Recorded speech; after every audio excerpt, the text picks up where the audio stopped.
Muito boa tarde. Pedimos desculpa por este ligeiro atraso, mas, como sabeis, aliás, há colegas que estão a chegar agora do almoço, portanto, estamos dentro do prazo de tolerância de 5, 10 minutos.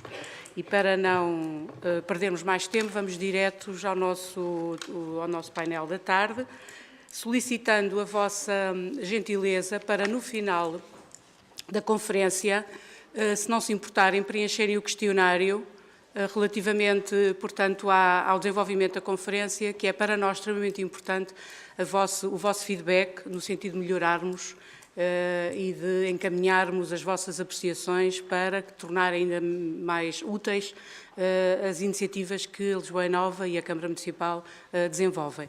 E, portanto, agradecia.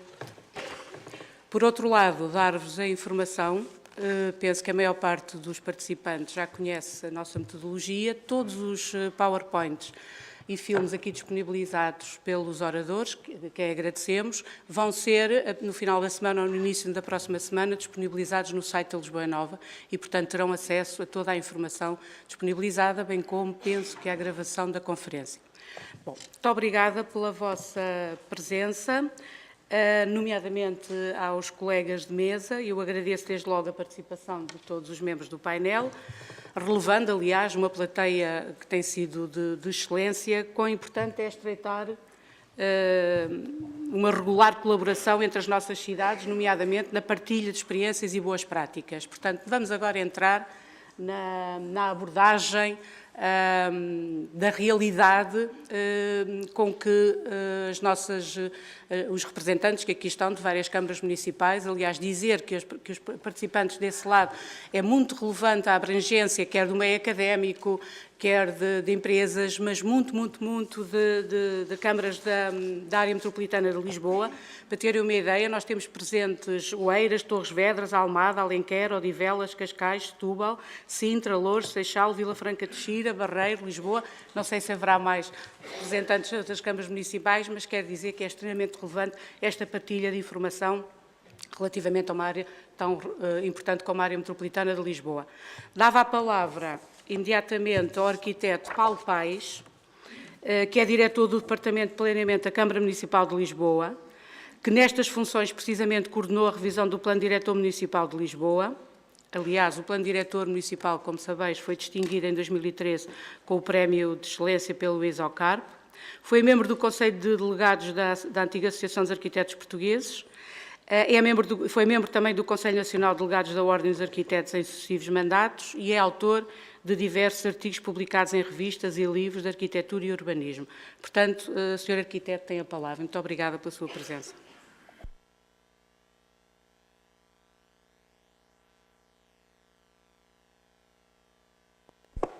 Boa tarde a todos. Antes de mais, queria começar por agradecer à organização desta sessão e, em particular, à Lisboa Nova, ao arquiteto Duarte Mata e ao Sr. Vereador José Sá Fernandes pelo amável convite para estar aqui hoje. E trago-vos aqui uma apresentação sobre o trabalho que temos vindo a desenvolver em Lisboa, ligado com as alterações climáticas e a interdependência desse trabalho ao nível do ordenamento do território e de outros trabalhos que temos vindo também a desenvolver. Em primeiro lugar, há várias perspectivas e há vários olhares sobre a problemática das alterações climáticas. Temos aquela mais evidente, que é da proteção civil, que é o problema dos meios e de rapidamente resolver o problema, quando há um problema, e tentar o mais depressa possível normalizar a vida aos cidadãos. Depois há a perspectiva popular, a perspectiva do cidadão. Bem, isto inundou porque os tipos não limpam as sarjetas, portanto, é um problema de sarjetas, essencialmente. Há a visão do planeamento territorial, com esta imagem bastante inspiradora do Marquês de Pombal, que perante a catástrofe vai planear uma cidade que se pretende mais resiliente outra vez ao desastre. E, portanto, o que também é uma visão, digamos, um bocadinho ditatorial para os dias de hoje, não é? Em que o planeador sabe, tem os instrumentos e sabe como é que a sociedade se deve organizar. E depois, se calhar, haverá a holística, não é? Em que aquilo que se pretende, no fundo, é envolver também a comunidade e transformar os cidadãos enquanto agentes, eles próprios, de transformação e de mudança de paradigma de desenvolvimento. Queria começar, numa perspectiva mais holística, por mostrar-vos o resultado de um workshop que realizamos no âmbito das 100 cidades resilientes, em Lisboa, no ano passado, em que do lado esquerdo estão os choques, ou seja, aqueles eventos que podem ocorrer e criar um grande impacto no momento, e aquilo que são os stresses do lado direito, que são os eventos que têm ou fenómenos que têm um efeito muito prolongado ou que se vão agudizando ao longo dos anos e que confrontam a sociedade com uma necessidade de mudança. E percebemos claramente que, quer nos choques, quer nos stresses, as alterações climáticas estão precisamente no centro. Pelos eventos extremos estão nos choques, por aquilo que será as grandes mudanças e a necessidade de adaptação dos nossos territórios nos stresses. O Plano Diretor, na sua primeira revisão, em 2012, incorpora pela primeira vez a temática dos riscos.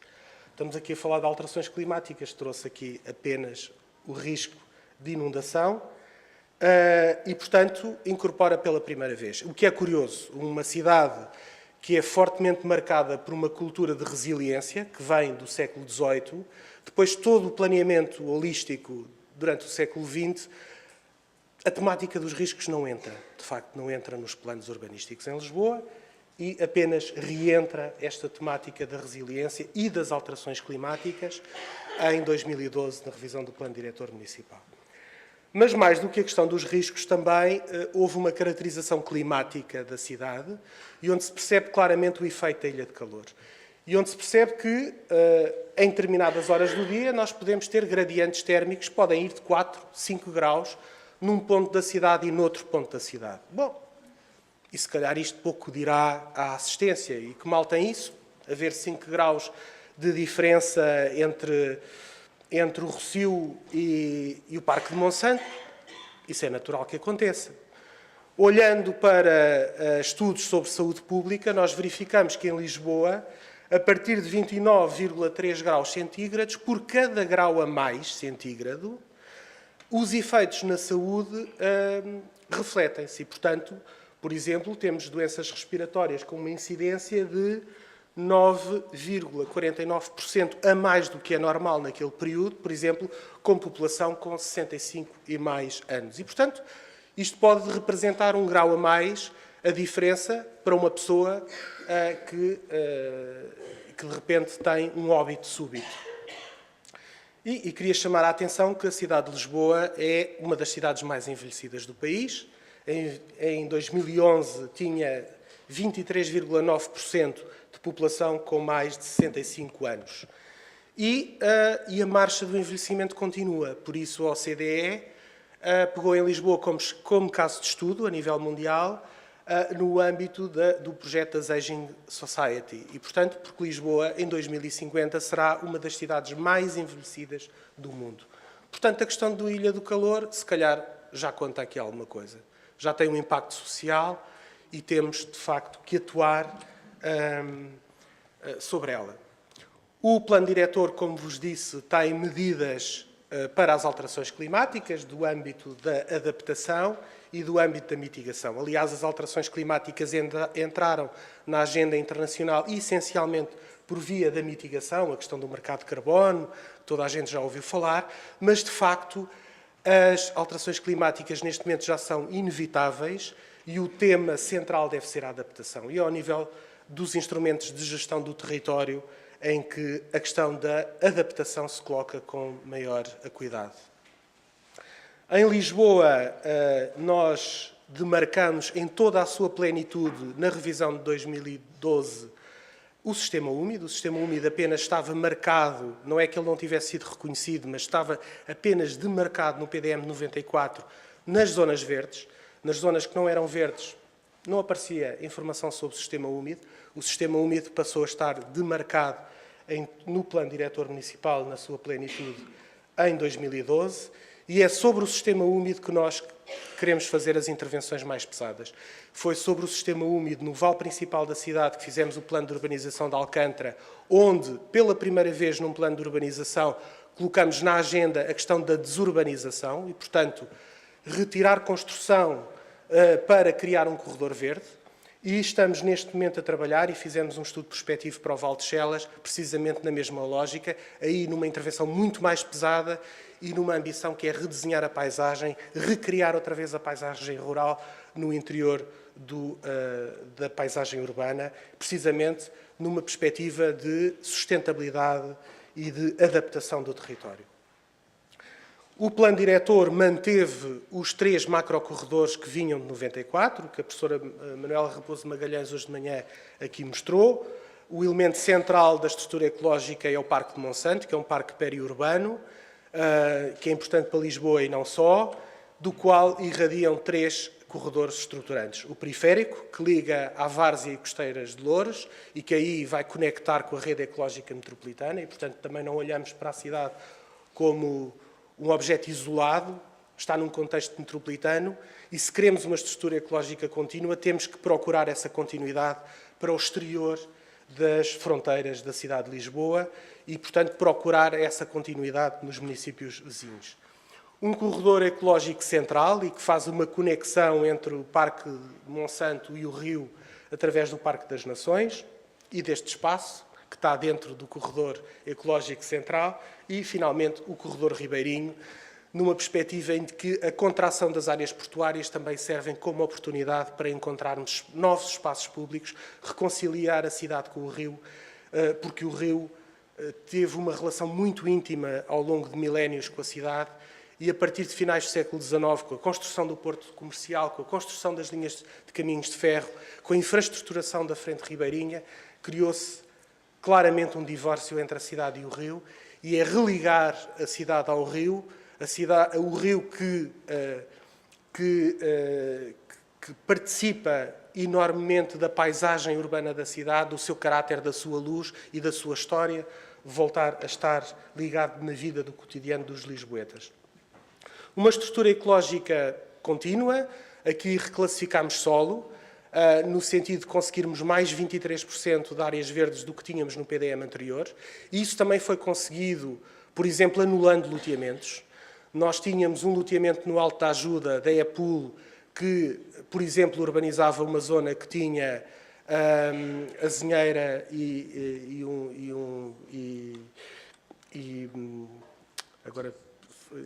sobreiros, e, portanto, anulámos o loteamento, reconvertemos o próprio Val do Rio Seco, reconvertemos também em espaço verde. No Val de Chelas e no Val da Montanha, que chegou a haver planos urbanísticos no sentido de densificar com construção aquelas áreas, recuperamos para a estrutura ecológica, procurando, de facto, uma continuidade da estrutura ecológica, a qual é densificada no interior do espaço mais endurecido, com os corredores, com os eixos arborizados e, finalmente, com os espaços verdes integrados, mais as bacias de retenção, que são um mais relativamente ao plano geral de drenagem. Vemos aqui uma bacia de retenção que o normal cidadão pensa que é apenas um lago para patos, na Quinta das Conchas, no Lumiar, mas funciona como bacia de retenção. E, finalmente, a proteção dos logradouros verdes permeáveis na cidade, que são grandes espaços de porosidade e que são os grandes espaços, os poros da tal esponja que se falou esta manhã. Entramos no projeto Clima Adapte, em que integraram 26 municípios do continente e ilhas. A base climática do Clima Adapte que nos foi dado perspectiva uma diminuição da precipitação anual, um aumento no inverno, um aumento da temperatura especificamente das máximas, uma subida do nível médio do mar e um aumento dos eventos climatéricos extremos. O que é que nós fomos caracterizar? Os eventos climatéricos extremos que aconteceram nos últimos anos. Entre 2009 e 2014 tivemos 44 datas identificadas com precipitação intensa, com vento forte, 59 datas identificadas, Lisboa é uma zona ventosa, e tempo frio, 5 datas identificadas, menor ou igual a 3 graus durante 48 horas, e tempo quente, 16 datas identificadas. Temos aqui um gráfico com as datas consoante os anos, e percebemos claramente que 2013 foi um ano seco e 2014 foi um ano bastante chuvoso. Quando vamos olhar para os danos provocados por estes eventos climatéricos extremos, verificamos que em 2013, ano seco, 38,2% foram por inundações. Quer dizer, apesar das inundações terem apenas um evento, tiveram um impacto sobre o ponto de vista dos danos causados na cidade bastante significativo. É evidente que a grande maioria dos danos aqui reportados se reporta ao vento, que foi preponderante naquele ano. Mas no ano mais chuvoso, já 58% dos danos foram provocados, efetivamente, pelas inundações. E, portanto, agora temos que fazer aqui um trabalho mais fino, de custo-benefício, e perceber os custos que a cidade está a ter no seu conjunto, que a sociedade está a ter no seu conjunto, se não atuar. Fazendo uma distribuição espacial desses danos sobre o sistema úmido que está marcado e as zonas marcadas com risco de inundação no plano diretor municipal, verificamos que há uma grande coincidência. E, portanto, percebemos claramente que a questão das inundações urbanas é fundamentalmente uma questão de ordenamento do território e que se trata ao nível do ordenamento do território. Quando olhamos para a dispersão dos danos provocados pelo vento e cruzamos com os corredores de ventilação que foram estudados no âmbito do estudo de clima para o plano diretor municipal, percebemos que não há uma coincidência. E, portanto, fundamentalmente, estamos aqui perante um desafio de gestão do território, de um problema de manutenção do espaço público, manutenção do arvoredo, manutenção do mobiliário urbano, manutenção dos suportes de publicidade e por aí fora.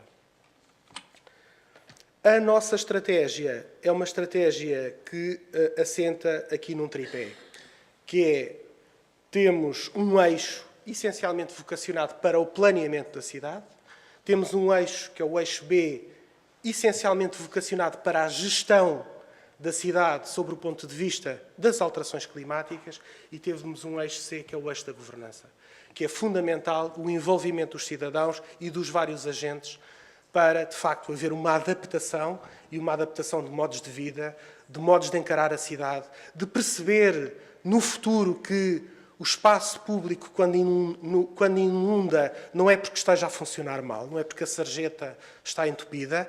Aquele espaço público foi mesmo concebido para inundar. O que é importante é que não inunde a casa das pessoas. E porque o espaço público inunda, não inundam as casas das pessoas. É esta alteração de paradigma e de olhar a cidade e o espaço público que, de facto, agora temos, é um trabalho que temos de fazer no âmbito do eixo C. Não estava incluído no Clima Adapte, mas já está concluído esse estudo, feito com a Universidade de Lisboa, que é o estudo sobre a sobreelevação de maré para Lisboa, com cenários para 2050 e 2100, e percebemos que isto é tudo uma questão de tempo. A água vem aí e temos que, de facto, nos adaptar para a água, e isto permite-nos fazer uma gestão adaptativa do território. E, portanto, não é preciso adaptar hoje já para 2100, é preciso ir fazendo uma adaptação progressiva do território, ir monitorizando os vários cenários climáticos, perceber qual é o que se aproxima mais daquilo que será a realidade e, de facto, ir preparando progressivamente o território. Porque isto é um stress, não é um choque, não é um evento que acontece de repente, é um evento que nos permite ir preparando, de facto, a gestão do território para responder a este desafio.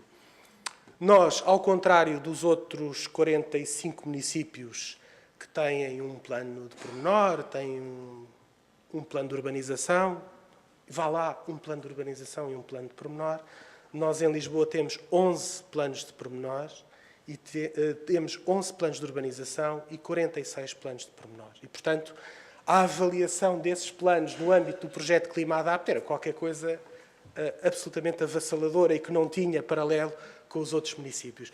Portanto, também estabelecemos na nossa estratégia a prioridade de introduzir o discurso das alterações climáticas e a preparação do território no âmbito desses planos, na revisão dos planos. Portanto, nesta grelha que aqui vem apresentada de forma muito esquemática, em que a priorização é, no fundo, o estado do instrumento de gestão territorial. Se vai ser feita uma alteração, vamos aproveitar. Se incorpora ou não incorpora o discurso. Há uns que incorporam, outros são mais antigos e não incorporam.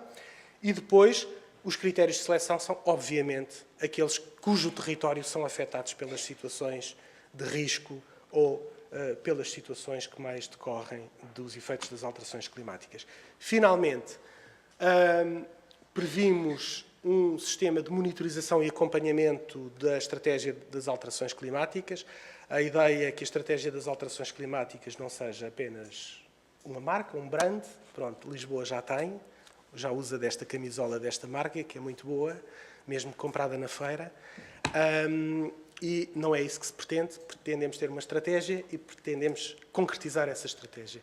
Para isso, de facto, é preciso ter uma metodologia de concretização e de monitorização.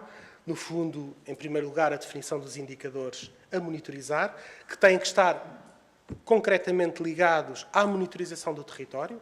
E aqui o relatório sobre o estado de ordenamento do território é importante, porque é um momento em que se faz uma fotografia, em que se analisa a cidade no seu conjunto, e é importante até para manter o caráter holístico deste trabalho. A criação de uma plataforma colaborativa para a gestão de informação e monitorização. E isso está a ser feito de uma forma mais geral na Câmara e, portanto, a integração deste sistema nessa plataforma no conjunto dos sistemas de informação da própria Câmara, que está a avançar com o COI e outras iniciativas. E depois, finalmente, a integração da rede de municípios, que já está integrada numa rede de municípios, porque o projeto Clima Adapte era um projeto que tinha um princípio, um meio e um fim. E o fim era quando todos os municípios tivessem concluído as suas estratégias e aprovado as suas estratégias, aquela rede desaparecia, porque já tinha cumprido a sua função. E, portanto, os municípios resolveram assinar uma carta e continuam a trabalhar em rede agora para fazer a gestão das suas estratégias municipais de alterações climáticas. Espero não ter ultrapassado o tempo. Muito obrigado. Muito obrigada. Muito obrigada. Foi precisamente, terminou na altura em que já estava o relógio a contar. Obrigada, Paulo. Eu acho que é muito importante termos este painel para depois propiciarmos o debate. E se concordasse, eu dava de imediato a palavra ao João Diniz, que é geógrafo urbanista, é da Câmara Municipal de Cascais, com estudos graduados em Sistema de Informação Geográfica e Desenvolvimento Sustentável. Tem uma vasta experiência no planeamento do território sustentável e participativo, além de docente, e é coordenador precisamente da Estratégia Local para as Alterações Climáticas e Inovação Ambiental. Caro João Diniz, tem a palavra. Obrigada. Muito obrigado.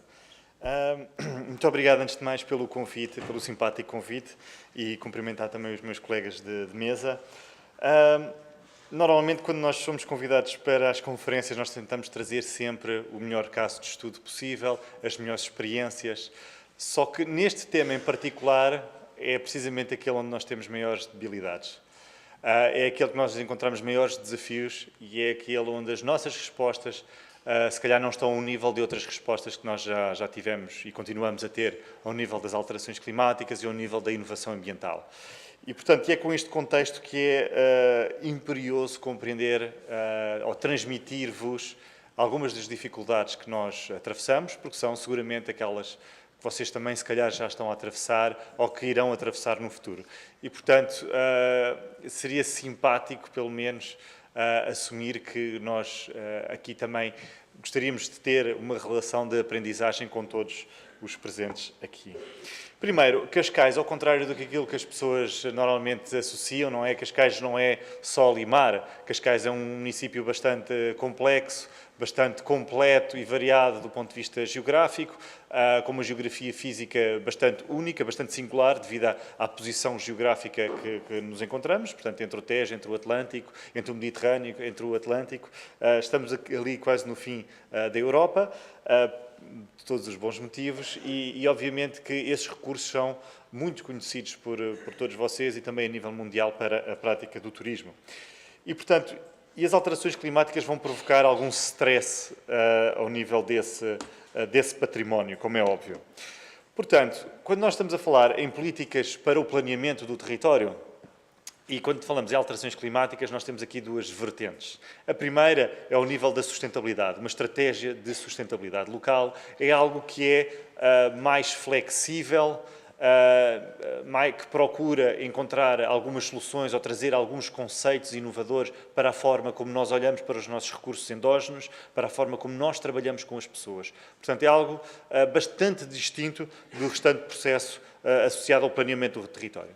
O planeamento e ordenamento do território já é algo que está bastante vinculado aos instrumentos legais, já é algo que tem uma longa e experimentada metodologia que envolve um conjunto de atores com funções muito bem definidas e que todos eles, às vezes em conflito, outras vezes não, querem ver os seus direitos assegurados, que vão passando de geração em geração e vão com isso também influenciando de geração em geração os instrumentos de planeamento. Portanto, as alterações climáticas obrigam-nos a juntar, a fundir um pouco estes dois conceitos e estas duas diferentes e bastante distintas aproximações. Portanto, o que nós temos que tentar fazer, ou quando nós estamos a criar uma estratégia para as alterações climáticas, vamos ter que tentar trazer algo que reduza as nossas vulnerabilidades, ao mesmo tempo que aumenta a nossa capacidade adaptativa, ou seja, redirecionar os nossos recursos para responder aos desafios que virão no futuro. Isto, obviamente, que só se faz de uma maneira, ao contrário daquilo que muitas pessoas pensam. Pronto, aqui deduzo que estejam especialistas nestas temáticas, mas lá fora pensam que as alterações climáticas se combatem com aqueles que abraçam as árvores, não é? Os tree huggers.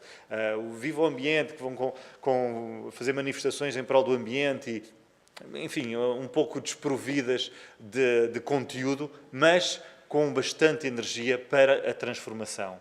E é exatamente isso que é preciso.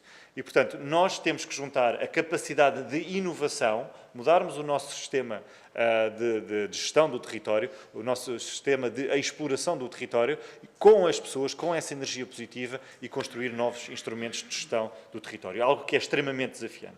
E, portanto, associado às alterações climáticas, nós sabemos o que é que temos do solo, mas não sabemos ao certo, com grande exatidão, o que é que o futuro nos reserva. Temos cenários que estão muito bem estabelecidos, mas têm algum grau de incerteza. Ainda por cima, essa incerteza vai aumentando ao longo do tempo. E quando nós estamos a falar em municípios, estamos a falar em ciclos muito curtos de decisão e depois, nas alterações climáticas, circuitos muito longos ao nível de implementação. Então, ao nível da nossa estratégia das alterações climáticas, poderemos subdividir entre dois grandes eixos. O primeiro associado muito à energia e à mitigação e o outro mais ligado à adaptação. E é precisamente isso que eu vou falar hoje, trazer aqui alguns elementos associados à adaptação e como isso foi e vai sendo e vai ser no futuro integrado na nossa estratégia de gestão territorial. Acima de tudo, com as tais soluções que nós procuramos que sejam inovadoras, transformativas e também, como já foi referido aqui ao longo do dia, inclusivas. Portanto, algo que vocês já conhecem também, o nosso plano estratégico para as alterações climáticas, que ainda hoje vigora. Estamos a trabalhar sobre as ações de adaptação que foram descritas.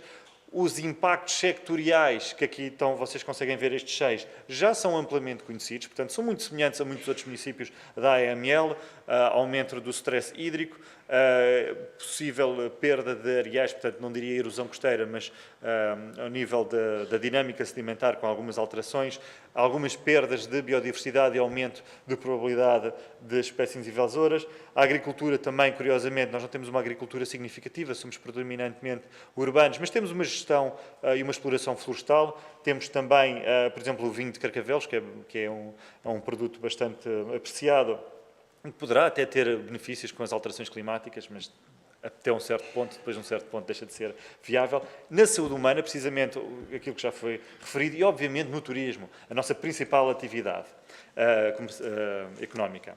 Portanto, e ao longo do tempo, esta estratégia deu-nos estas 15, que eram um pouco mais ações de adaptação que foram sendo trabalhadas em conjunto com os nossos colegas nas diferentes unidades orgânicas e com os nossos parceiros. Portanto, a abordagem foi, nós temos este desafio, vocês conseguem responder a este desafio, vamos lá trabalhar e encontrar ou implementar uma solução ou encontrar outras soluções. E foi feito assim desta forma. Como podem ver, felizmente temos ali muitos cheques a verde. Não significa que esteja concluído, porque nunca está concluído, mas já está implementado ou está em revisão. Algumas dessas estratégias: capacitação, monitorização climática, valorização ambiental, renaturalização, investimento em aferição, por exemplo, da qualidade da água e por aí fora, reflorestação, proteção costeira, etc. E ações de sensibilização. Então, mas como é que isto junta com os instrumentos de gestão territorial? Isto é muito tailor-made, não é? Isto foi feito à medida para nós, para o nosso caso. Portanto, no PK isto não estava previsto e nós tivemos que fazer isto a posteriori, precisamente pelo que eu já referi anteriormente. Se nós temos uma estratégia de sustentabilidade, ela vale o que vale, mas tem vínculo a partir do momento que entra no IGT. Ela tem que ser implementada, está lá descrito. Então, como é que nós teremos que fazer isto? Primeiro, vamos articular com os instrumentos de planeamento setoriais. Cada um daqueles eixos que vocês ali viram tem um regulamento ou tem um instrumento que o gera. E, portanto, vamos tentar fazer essa integração. Isto é feito através de uma bastante estrita colaboração com os técnicos que lá estão e nós estamos a trabalhar com eles. Não é para eles, nem eles estão a trabalhar para nós. Portanto, estamos a trabalhar em conjunto e a dar o próximo salto de inovação. Depois, avaliar a capacidade de integração das ações de adaptação nos documentos existentes, nos IGTs existentes e aqueles que foram revistos. Por exemplo, o PDM, muito recentemente, que eu também já vou avançar. Aqui, eu destacava a integração. Porque o que nós temos que fazer é, nós temos estas ações que já existem ou que estão a ser planeadas ou que têm que ser desenhadas de novo. E elas têm que ser integradas. Nós temos que casar aquilo que já existe com aquilo que vai ser produzido de novo. Portanto, é precisamente nesse sentido. E depois, finalmente, também como já foi referido, monitorizar a capacidade de operacionalizar a sua implementação. Isto está a ser implementado, isto está a ter resultado, quanto dinheiro é que foi investido, quanto dinheiro é que nós poupámos, portanto, o chamado cálculo ação versus inação, e de que modo é que isto está a correr. E então eu ia dar alguns exemplos.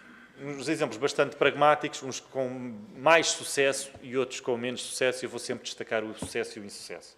Primeiro, nós temos um regulamento de gestão dos espaços verdes, como muitos municípios seguramente têm, e o que nós tentámos incluir foi a eficiência nos recursos hídricos e no desenho, portanto, das espécies a utilizar nos espaços verdes. Por exemplo, a fotografia que vocês aqui encontram é um parque urbano, eu diria que é um parque urbano, o primeiro parque urbano de nova geração, porque precisamente vai buscar todos estes atributos. É o Bosque dos Gaios e, como vocês podem ali ver, nós temos ali alguns jambejeiros, alguns olivais, algumas estruturas já existentes e, se vocês olharem, não há nada que seja ajardinado, não há nada que seja de relva.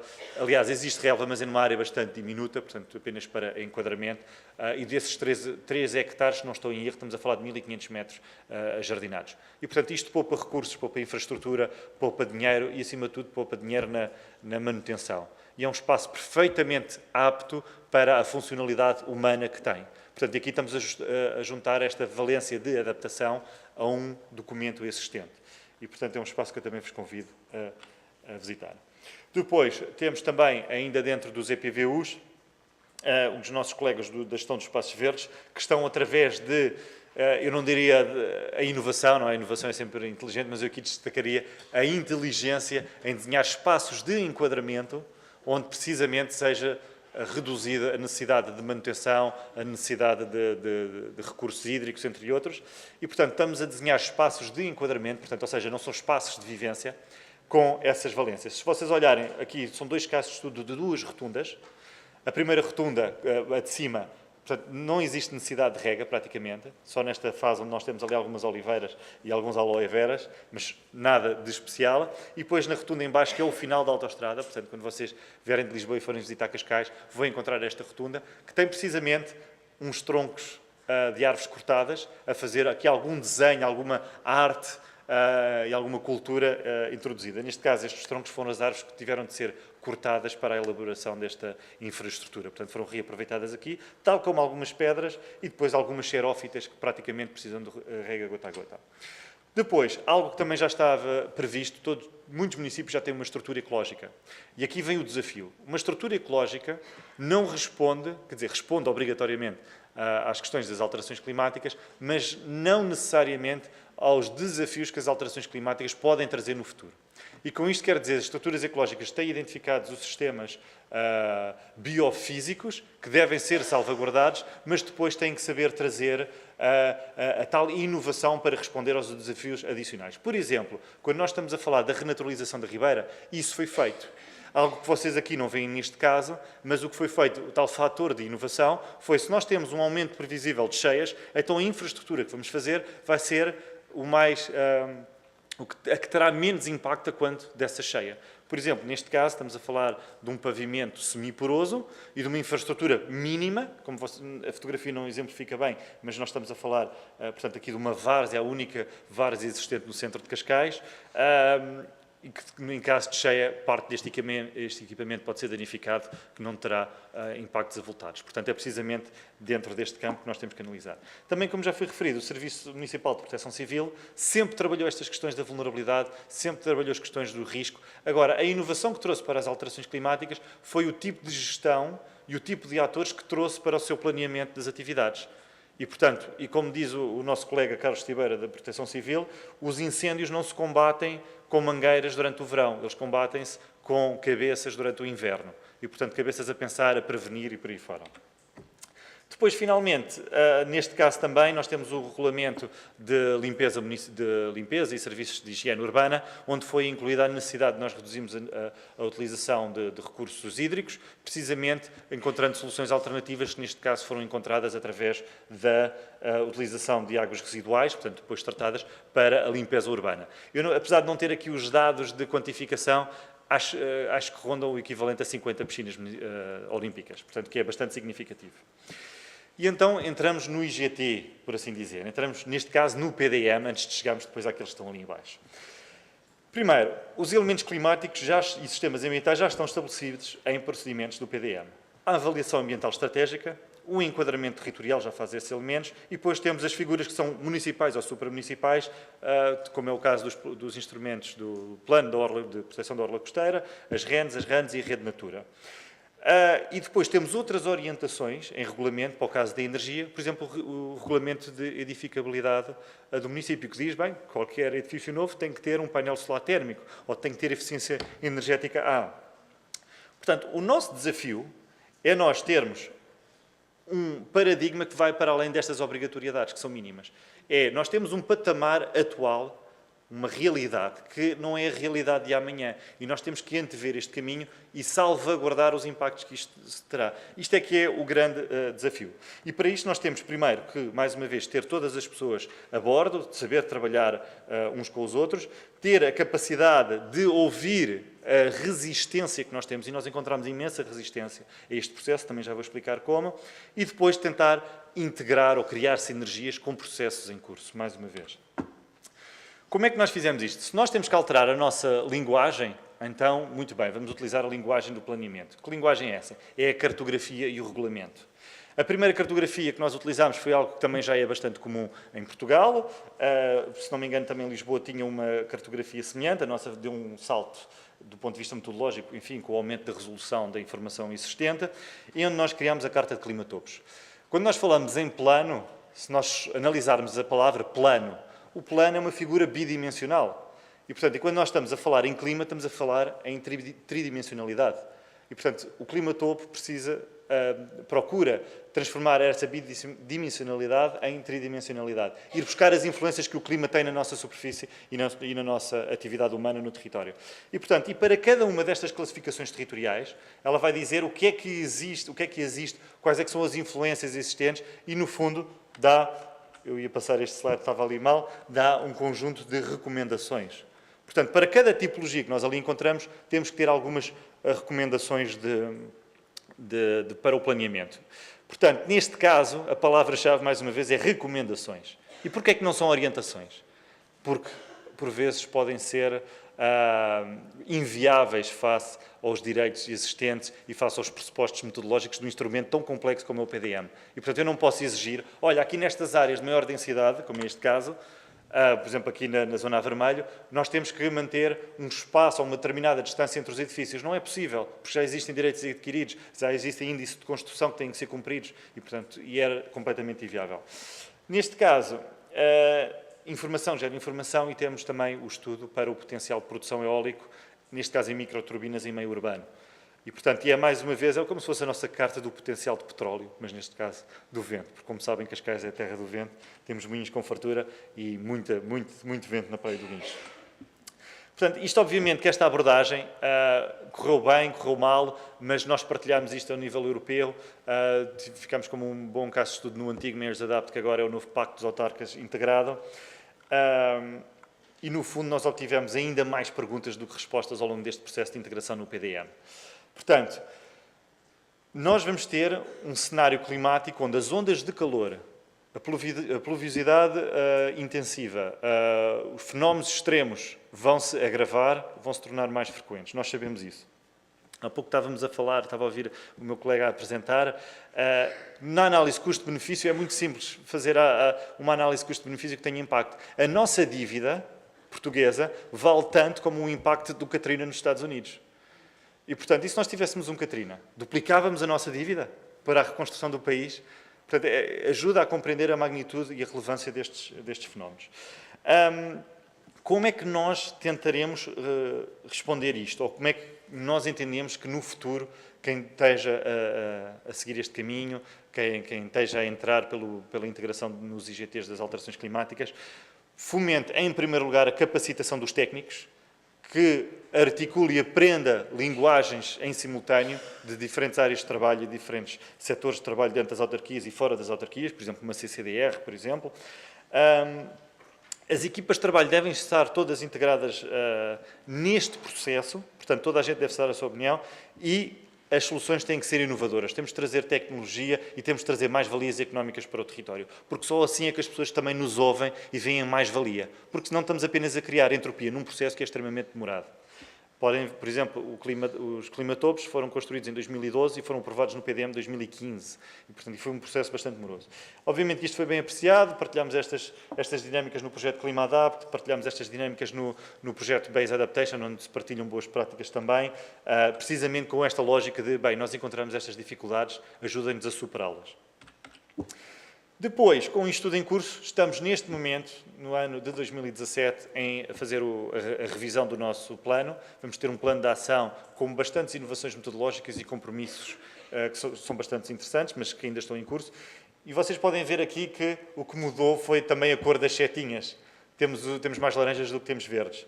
E acima de tudo, nós estamos a falar de aquilo que se chama estruturas verdes, de estruturas soft, neste caso a educação e a sensibilização a dar prioridade. Um caso de estudo que eu iria dar, por exemplo, seria a campanha Overdeveloped, que desafio a replicarem. Nós temos posters, ou estão disponíveis posters no site do projeto, overdeveloped.eu, precisamente para tentar mudar e alertar as mudanças comportamentais no dia-a-dia. Neste caso, ainda há pouco estava a falar disto no almoço, nós fizemos a tradução para o português, isto existe em português, e fui forçado a traduzir um cartaz para um miúdo para sair de casa e ir andar de skate, o que no nosso tempo era óbvio, não é? Bem, vou ficar em casa no computador ou vou brincar para a rua com os meus amigos. Portanto, é esse tipo de paradigma. E a mesma coisa para a bicicleta, porque não? Depois, um projeto relativamente recente que embarca neste caminho de inovação, de planeamento e de tecnologia. Neste caso é o projeto Termos. O projeto Termos, no fundo, trata aquilo que também já foi referido durante a manhã, que são as redes de climatização central, portanto, o chamado District Cooling ou District Heating. Neste caso, é uma tecnologia que ainda não está fortemente implementada em Portugal, à escala urbana, grandes infraestruturas, centros comerciais por aí fora já têm essa infraestrutura, mas que, ao nível da gestão de cidade, isso não nos chegou. Precisamente por esse caminho. Os nossos técnicos, nós próprios, temos uma preocupação que ainda não está neste tipo de soluções. Porque não painéis solares, não nos vamos centrar em painéis solares ou nas tais turbinas eólicas de microgeração, porque esta solução, será que isto é aplicável para todos? E, portanto, é precisamente esse caminho que este projeto tenta avaliar, através de uma avaliação de georreferenciação das necessidades de climatização que têm como base as dinâmicas demográficas e do edificado, as características do edificado, vai fazer essa mesma avaliação e depois faz modelação. Ou seja, se nós tivermos mais dias de calor do que frio no futuro, vamos modelar como é que a rede se vai estruturar. É preciso multiplicar as infraestruturas existentes, a capacidade de resposta, e é a tal inovação que se procura para as alterações climáticas. Nós podemos modelar uma infraestrutura de água e podemos modelar de acordo com a dinâmica demográfica para os 20, 30 anos, mas com as necessidades de climatização é algo que é muito mais minucioso e que acarreta outros desafios. E, finalmente, a questão associada à monitorização. Nós utilizamos dois modelos.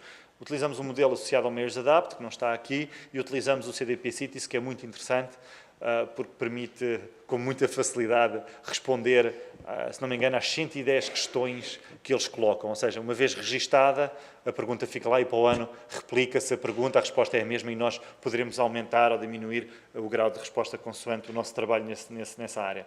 E, portanto, eles permitem-nos avaliar o nosso desempenho face às alterações climáticas. A questão que aqui temos é, no capítulo, no que diz respeito ao planeamento, é aquele que nós temos mais fraquinho. Mas se nós formos ver e comparar com outras cidades, porque a ferramenta assim o permite, nós afinal até somos os que estamos melhor, porque estamos a considerar. Agora, o desafio que nós temos no futuro é precisamente responder às questões que nos são colocadas pelos técnicos de planeamento, pela realidade fechada, estanque, de muito difícil compreensão de todas as dimensões associadas ao planeamento e aos instrumentos de gestão do território. Portanto, e aqui eu diria, para acabar, que nós necessitamos e tentamos ter uma lógica bottom-up, portanto, capacitar, envolver, mas também é uma top-down. No que diz respeito a estes instrumentos, nós temos que sensibilizar os políticos para terem uma decisão e alguma assertividade nessa decisão. Tentar estabelecer parcerias com outros municípios. Nós aqui não somos competidores, nós somos colaborantes, nós somos coopetitivos, não é? Nós estamos a competir e a colaborar ao mesmo tempo nesta questão. Por isso, por exemplo, em projetos como o Termos, quando a ferramenta estiver concluída, nós vamos convidar-vos e desafiar-vos a participar nos workshops e melhorarem a ferramenta e verem até que ponto esta tecnologia é viável para os diferentes municípios. Outra questão que, para finalizar, para destacar, é a quantificação. Por exemplo, aquilo que vocês viram na Ribeira das Vinhas, nós fizemos um estudo de ação versus inação. Se nós substituirmos as chamadas estruturas cinzentas para estruturas verdes, portanto, em resposta aos regimes de cheias, com bacias de retenção, com a renaturalização do leito da Ribeira, isso vai nos poupar, neste caso em particular, vamos ter que investir 1 euro, em cada 8 euros teríamos de investir noutra solução. Isto foi feito, mais uma vez, com uma análise do trabalho das seguradoras e, portanto, é algo que nos diz bastante respeito a isso. Portanto, se tiverem alguma dúvida, estejam ao dispor e se tiverem alguma solução para os desafios que nós aqui tentamos enfrentar ainda hoje, por favor, também expliquem. Muito obrigado pela atenção. Muito obrigada, João. O desafio está lançado e, portanto, eu acho que o debate vai ser extremamente gratificante e agora é com satisfação que dou a palavra ao Sr. Vereador da Câmara Municipal do Barreiro, que tem as áreas de Ambiente, Mobilidade, Planeamento, Regeneração Urbana e Tecnologia de Informação. É representante da Associação Nacional de Municípios na Estratégia Nacional de Adaptação às Alterações Climáticas e é administrador executivo dos Transportes Coletivos do Barreiro. É formado em Matemática e Ciências. Tem a palavra, Sr. Vereador. Muito obrigada pela sua presença. Então, boa tarde a todos. Agradecer o convite ao Duarte, ao vereador Sá Fernandes. Eu, ainda antes da... O microfone aqui um bocadinho baixinho, uma pessoa mais alta como eu. Gostava de tirar-se uma conclusão, uma ideia central das apresentações que vi, que me parece ser, enquanto interventor político, gostava de fazer uma reflexão que me parece ser de veras importante, que é, a primeira é de que, de facto, face à heterogeneidade do país que temos, da realidade metropolitana que temos, há uma consistência técnico-política num conjunto de matérias que importa sublinhar e, pelo menos, tentar perpetuar o mais possível para que consigamos atingir objetivos, de facto, relevantes para a nossa sociedade e para as nossas comunidades. Partimos, claramente, de realidades absolutamente distintas e o que é importante é que, de facto, todos queiramos atingir um determinado nível, um determinado objetivo, mas as realidades são absolutamente distintas e a partir daí esta imagem eu acho que é perfeitamente ilustrativa da realidade concreta do Barreiro. Barreiro que dos presentes que não conheçam, à partida traçarão um cenário eminentemente de uma cidade poluída, industrializadíssima, não é? Polo industrial do país, da Península Ibérica, talvez um dos maiores da Europa durante todo o século XX, e, portanto, com um legado naquilo que diz respeito à sua perspectiva de desenvolvimento, perspectiva de crescimento e de produção muito significativa e que nos deixou um conjunto de heranças não só ambientais, mas como também de sociedade, de realidade social e económica muito significativas e muito marcantes e, sobretudo, como aqui estava aqui a ser colocado, em termos daquilo que são as projeções para o seu território, as projeções para a sua realidade territorial, uma herança muito pesada. Só para que tenham a noção, eu penso que o slide a seguir traduz em certa medida isto, eu depois posso andar para a frente e para trás. Nós somos um concelho muito pequenino, do ponto de vista da sua área, não é? Eu diria que da Alma somos um concelho muito grande, outros também existirão, com certeza, com a mesma dimensão de Alma, mas do ponto de vista territorial somos pequeninos, muito densos, hoje com muito menos habitantes do que tivemos na década de 80. Na década de 80 aproximámos-nos dos 100 mil habitantes.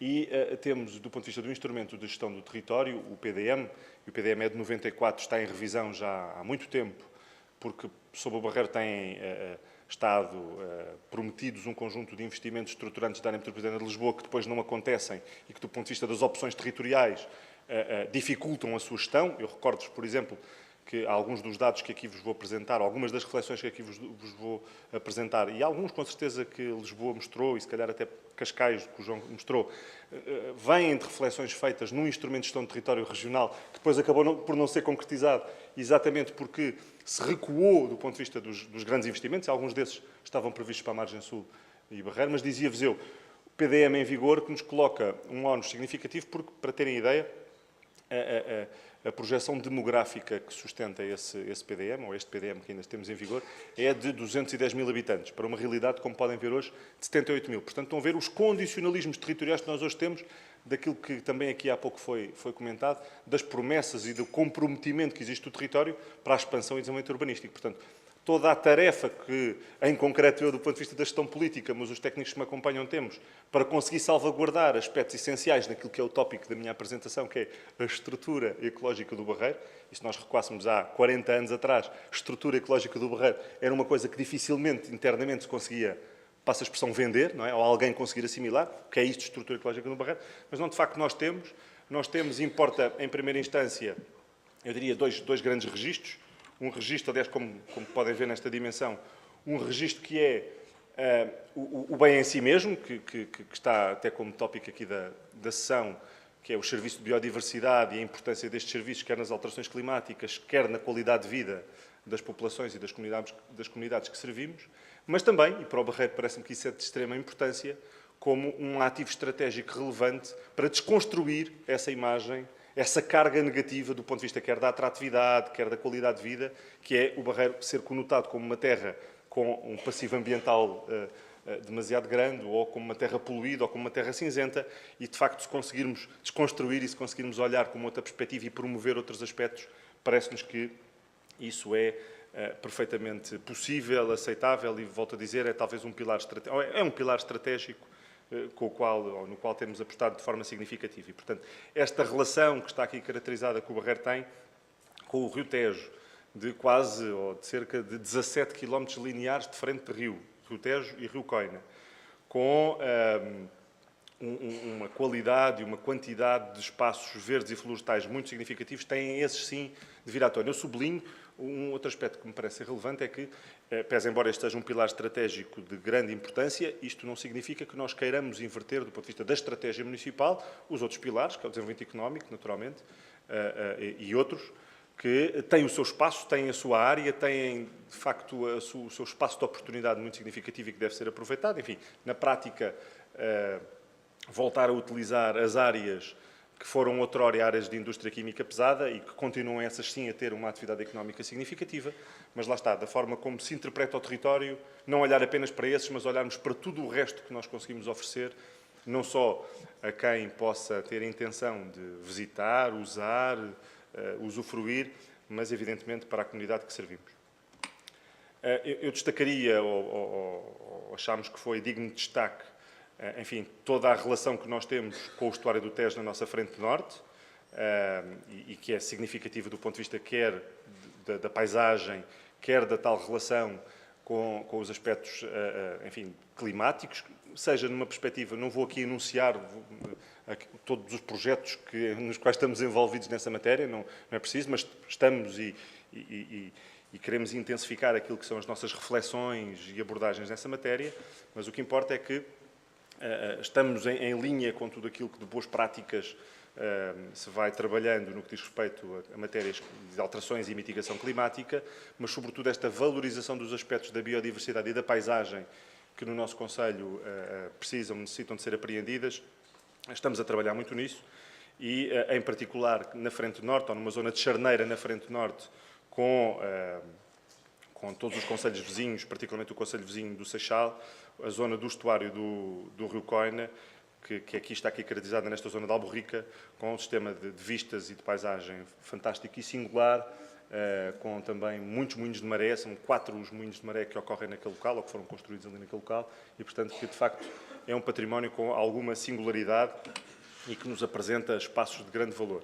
Depois, um outro território, uma mancha verde de grande interesse, de grande importância para o Conselho, que é a Mata Nacional da Machada, portanto, uma zona de produção florestal antiga, enfim, das clássicas matas nacionais e que, para a nossa dimensão, eu diria que numa escala sub-regional, Distrito de Setúbal, tem uma importância estratégica relevante, uma vez que ela está numa bacia de população de cerca de 300 mil habitantes, está para o Barreiro, ou está para aquela zona como Monsanto está para Lisboa, e, portanto, nessa dimensão estratégica, enfim, dentro da medida do possível, temos apostado muito na valorização deste território, como vão perceber mais à frente. Enfim, achamos que, sendo um território de elevada complexidade do ponto de vista da gestão e sendo o Barreiro um município com recursos, eu diria, excessivamente limitados do ponto de vista daquilo que são as transferências para as autarquias locais e a sua capacidade de gerar receita, infelizmente não conseguimos ter a capacidade para gerir este território, enfim, do ponto de vista municipal, tendo de ser feito com um conjunto de entidades e, naturalmente, com o ICNF, mas, do ponto de vista, lá está, como objetivo estratégico, a sua valorização e até incremento daquilo que sejam as perspectivas que se têm sobre este território, ao qual está contigo o tal estuário do Rio Coina, o Sapal do Rio Coina. Está aqui sublinhado a importância para as rotas de aves. Eu diria que, mais do que isso, é até a importância paisagística e de percepção territorial, de valorização ambiental que ele traz sobre o território. E, exatamente para sul, portanto, continuando pelo Sapal do Rio Coina, até ao limite sul do Conselho, já convergindo com o Conselho de Sesimbra, Setúbal e Palmela, toda uma várzea enorme que, na prática, o leito cheia do Rio Coina e que tem também, mais uma vez, aqui um aspecto de caráter ambiental e paisagístico de facto singular, mas que são, lá está, na nossa realidade do distrito, ou até na nossa realidade do Conselho, são sítios escondidos, são zonas para as quais a cidade cresceu de costas, não é? Nós fomos crescendo de costas para aqui. E tudo isto hoje, felizmente já mais do que apenas há meia dúzia de anos, mas aos poucos tem-se vindo a intensificar a sua utilização, a sua percepção, a valorização que a própria população tem destes territórios. Naturalmente, mais uma vez, perante esta plateia e a mesa, não vou caracterizar a importância até ambiental e de ecossistema que estes territórios têm, porque isso é, per si, bastante conhecido. E, portanto, tudo isto, naturalmente, na nossa visão, se integra nesta visão metropolitana, aqui no esquema orientador do PROT, da estrutura ecológica metropolitana, com os corredores secundários e com os corredores principais, e o tal eixo do Rio Coina que faz fronteira entre o Barreiro e o Seixal, ali bem sublinhado naquele círculo azul, com claramente uma dimensão regional e com uma dimensão metropolitana, que nos parece fazer todo o sentido depois transportar para a nossa realidade do Conselho, lá está, como um objetivo em si mesmo, no sentido de promover qualidade de vida e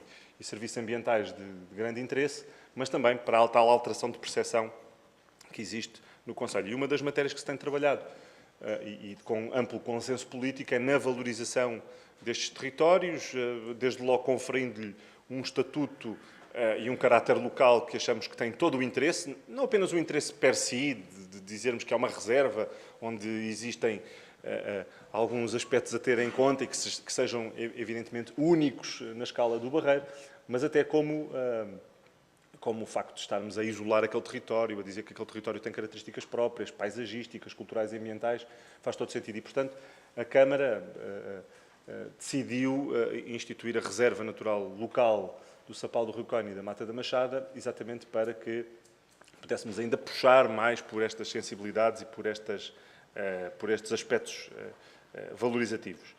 Depois, evidentemente, com a reserva natural local, existem um conjunto de outros valores que temos de trabalhar e que, enfim, são elementos ativos do nosso território, como a Reserva Ecológica Nacional, que no nosso concelho tem aproximadamente cerca de 18% da área, o que é muito significativa, que podem enfim, observar aqui na planta, e com 4,8% todo o território que está afeto à Reserva Agrícola Nacional. E esta é, grosso modo, a transposição à escala do nosso município desta rede que nós queremos constituir e que vão ver mais à frente a importância que tem quando comparada com o tal comprometimento territorial que nós vamos tendo no nosso concelho e que, de facto, enfim, nos gera um conjunto de constrangimentos que temos de ultrapassar. E esta é a tal hierarquia que não havendo aqui hipótese de eu vos mostrar, acho que no rato não está a funcionar, mas que, enfim, na prática, no canto inferior direito, nós temos a tal várzea e o tal sapal do Rio Coina com um interesse muito importante do ponto de vista da conectividade com outros territórios, com a Mata da Machada para norte, a Serra da Arrábida e a Reserva e o Parque Natural da Arrábida para sul, e a conectividade com outros concelhos, Palmela, Seixal e Sesimbra, onde também liga com as estruturas ecológicas desses concelhos, já revistas, em alguns casos, em sede dos próprios planos de ordenamento do território. Na escala mais urbana, digamos assim, portanto, lá em cima, no topo, nós temos a Frente Norte, onde, de facto, a dinâmica da zona de Alborrique e toda a utilização da Frente de Rio importa salvaguardar e, portanto, potenciar e dar-lhe dimensão até urbana e de qualificação do próprio território. Não está nesta escala algo que me parece importante, que é o detalhe depois daquilo que são toda a lógica mais capilar das ruas, das grandes artérias, que nós temos também uma intervenção, mas nesta escala não está presente. E, portanto, a minha apresentação é sucinta, mas que me parece que dá para perceber com esta ilustração a importância desta valorização, do potenciar deste território e na nossa dimensão, na dimensão do Barreiro, com todo o legado que nós temos da estrutura ecológica do concelho, como é que nós a gerimos, como é que nós a salvaguardamos e como é que nós ainda a incrementamos. A mancha que vem a azul é graficamente o concelho do Barreiro, portanto pequeno, não é, em termos de área, sobretudo na escala metropolitana, 36 km², dos quais 4,81 na prática são água e que fazem, nestas margens, fazem parte naturalmente destes corredores ecológicos a valorizar. Se considerarmos que uma parte destes territórios são também territórios reservados às acessibilidades, de grande dimensão local, não tem aqui nesta planta, pode não haver essa expressão, mas tem uma grande dimensão urbana, concessionam muito o território, parecia importante sublinhar.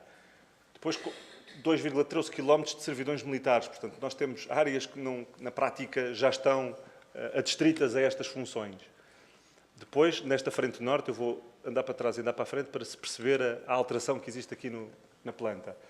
A frente norte, a tal antiga área fabril, a área da CUF, hoje chama-se Baía do Tejo, mas era a antiga área da CUF Quimigal e áreas reservadas à administração portuária. Os 2,3 km² de área de reserva natural local, portanto, da Mata da Machada e do Sapal do Rio Coina. E esta é depois o espelho daquilo que nós queremos valorizar em termos da conectividade que queremos dar a estes territórios ambientalmente interessantes, ecologicamente importantes do ponto de vista da salvaguarda e que podem dar para a tal estrutura extraordinariamente urbanizada do concelho. Portanto, tudo aquilo que vocês veem e que não está a verde ou a amarelo são áreas que estão, do ponto de vista dos planos de ordenamento do território, e que nós queremos rever, e queremos rever em baixa, naturalmente, e é esse o trabalho que está a ser feito, mas que estão concessionadas ao urbanismo propriamente dito, à construção, aos tais 210 mil habitantes. E, portanto, como veem, já nós conseguirmos, durante estes anos, salvaguardar que alguns destes territórios se consegue garantir a conectividade entre áreas e conferir a tal lógica de estrutura ecológica é para nós muito relevante. Claro que na revisão do Plano Diretor Municipal isto fica assegurado e algumas destas áreas de construção são para reduzir, mas, como podem ver, isto era o início da minha intervenção, o esforço que cada um de nós tem é claramente diferente, porque os pontos de partida são radicalmente diferentes, evidentemente, e nós no Barreiro temos uma tarefa difícil, mas com certeza alcançaremos os nossos objetivos. Muito obrigado. Muito obrigada, Sr. Vereador. De facto, a diversidade é importante e o contributo e a partilha certamente será útil para todos nós.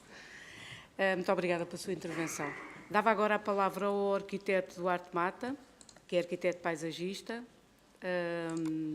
pelo Instituto Superior de Agronomia, foi projetista e colaborou em diversos planos e projetos, e neste momento é adjunto da Direção da Estrutura Verde e Energia da Câmara Municipal de Lisboa, desde 2007. Tem a palavra, Sr. Arquiteto. Obrigado. Boa tarde a todos. Uma palavra de agradecimento muito grande aos colegas da Lisboa Nova e aos colegas da Câmara que puseram de pé este processo desta conferência. Esta apresentação articula-se bem com a apresentação que o arquiteto Paulo Paes fez, porque ela no fundo, instrumentaliza uma parte importante das ferramentas de resposta aos problemas ali levantados, que é a questão da infraestrutura verde.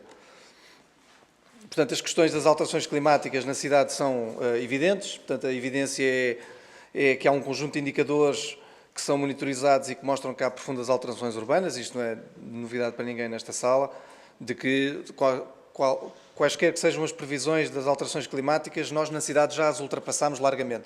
Portanto, nós podemos vir a ter 2 ou 3 graus a mais no planeta, nós na cidade já temos mais 10. Portanto, nós podemos vir a ter cheias fortíssimas, com impactos grandes. Nós na cidade sentimos esses impactos claramente. Nós podemos saber o que é os problemas de abastecimento, da falta de água, etc. Nós na cidade sentimos imediatamente. Portanto, nós, com o território artificializado que uma cidade é, todas as questões de resiliência se tornam absolutamente mais gritantes e todas as respostas se tornam mais importantes, porque é aqui nas cidades que cada vez reside mais gente e, portanto, todo o investimento que aqui fizemos é um investimento que tem, do ponto de vista das pessoas, um feedback quase imediato. Do ponto de vista da infraestrutura verde, estas são as 3 questões para as quais a infraestrutura verde pode responder de forma mais rápida e direta: contribuir para o controle da ilha de calor, das cheias urbanas e para as secas. Esta é uma fotografia do Instituto Superior Técnico de 2003, em que foi feita esta identificação em agosto. Foi um agosto terrível. Foi um agosto em que, por exemplo, em Paris morreram 3.000 pessoas numa noite com as questões da ilha térmica, em que se percebeu que havia uma enorme vulnerabilidade do edificado a ilhas de calor, em que se percebeu que havia pessoas que viviam sozinhas e que, perante situações de adversidade, não tinham o devido acompanhamento. Portanto, questões climáticas com um efeito social imediato e, no caso, por exemplo, de Paris, dramático, mas todos os indicadores de saúde mostram que, a seguir a ilhas de calor muito intensas ou a ilha, portanto, acontecimentos de frio também com alguma intensidade, todos os indicadores de saúde afetam os grupos mais vulneráveis e todos esses indicadores se repercutem, passado algumas semanas, nos indicadores da Direção-Geral de Saúde. Portanto, tudo isto são serviços dos ecossistemas para os quais a estrutura verde pode responder de forma muito eficaz e, como eu tentarei demonstrar, da forma mais barata possível todos os instrumentos que estão à nossa disposição. E depois existe uma outra dinâmica que influencia também a questão da ilha de calor, nomeadamente aqui no sul da Europa, que é a questão de afetar a poluição atmosférica. Portanto, o aumento da temperatura aumenta também de forma dramática os poluentes que nós respiramos e isto afeta depois um conjunto enorme de setores da população mais vulneráveis, um deles do qual eu me incluo diretamente, que são os asmáticos, e que sofrem com maior probabilidade o aumento das poluições, etc., ao nível do que respiramos. E, portanto, a questão de como é que nós nos organizamos para responder a estas questões, portanto, do ponto de vista institucional, a Câmara de Lisboa está incluída num conjunto de instrumentos internacionais, de pactos com os quais responde. Estes pactos têm a vantagem de podermos fazer o benchmarking com outras cidades e podemos verificar e monitorizar como é que estamos em relação aos outros. Temos estado muito ativos na questão do Pacto dos Autarcas e no Meios Adapte. Fomos críticos, a dada altura, da forma como o Pacto dos Autarcas estava a ser visto. Portanto, o Pacto dos Autarcas nasceu com as questões específicas do CO2 e as questões específicas da mitigação. Essas críticas foram levantadas por várias instituições, o Eurocities, o ICLEI, foram levantando também dúvidas em relação a isso. Apareceu o Meiers Adapt e, naturalmente, agora esses dois instrumentos fundiram-se num só, que é o novo Pacto dos Autarcas para a Energia e para o Clima, porque o que é mais interessante de responder a estes problemas é responder com ferramentas que sejam multifuncionais, que possamos responder a problemas de mitigação e adaptação em simultâneo. Temos, dentro do ponto de vista da mitigação, um programa de eficiência energética, para o qual a Agência de Energia Lisboa Nova e a nossa Divisão de Ambiente e Energia constituem os motores para a criação de um programa de eficiência energética. Estamos a trabalhar ao nível também da mobilidade. Temos um programa específico dentro da eficiência energética que inclui a plantação de árvores em larga escala. Temos articulado entre a adaptação e a mitigação a questão da eficiência hídrica. E depois temos este programa de infraestrutura verde que cruza com a eficiência hídrica ao nível das Nature Based Solutions e tem depois dois programas muito específicos que interessa realçar, que é o Programa da Agricultura Urbana e o Programa Local de Ação da Biodiversidade, que é, no fundo, uma avaliação do desempenho da estrutura da infraestrutura verde e que terá uma apresentação pelo engenheiro Louro Alves no painel seguinte. Estamos, neste momento, também já incluídos no core group do Urban Water Agenda, portanto, e inclusive agora na avaliação que se fez da Green Capital, identificaram-nos que temos uma estratégia bastante consistente em termos da gestão do ciclo da água e estamos a trabalhar com estas três metas, que é aumentar a eficiência do consumo da água, resolver os problemas da drenagem e resolver os problemas da qualidade da água e fechar o ciclo da água, que é fundamental.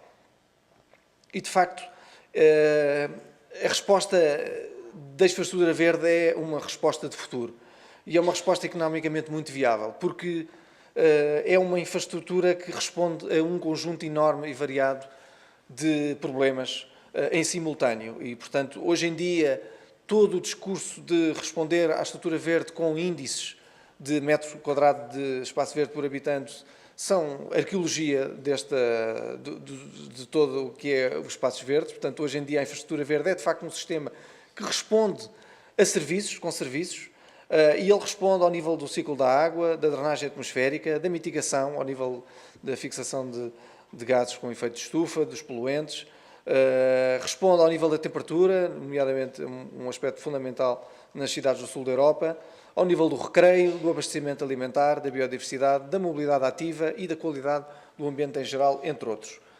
E produz estes serviços todos que podemos ver ao nível da melhoria da qualidade de vida das pessoas, ao nível da saúde, ao nível da poupança energética, do edificado, pelo abaixamento da temperatura e pela amenização climática que produz, ao nível da atividade física, da mobilidade, etc., etc.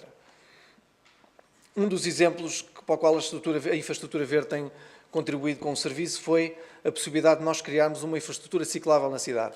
A infraestrutura ciclável na cidade foi criada com duas redes. A primeira rede, construída entre 2008 a 2014 e que nós chamamos de verde ciclável. Ou seja, enquanto a cidade discutia se era declivosa ou não, se podia andar de bicicleta ou não, foi instalada uma infraestrutura ciclável na cidade que aproveitava do verde, que alimentava o verde com utilizadores, que beneficiava do financiamento do verde e beneficiava e induzia investimento para o próprio verde e que, em articulação com a revisão do PDM, criou utilizadores de bicicleta na cidade e que nos permite hoje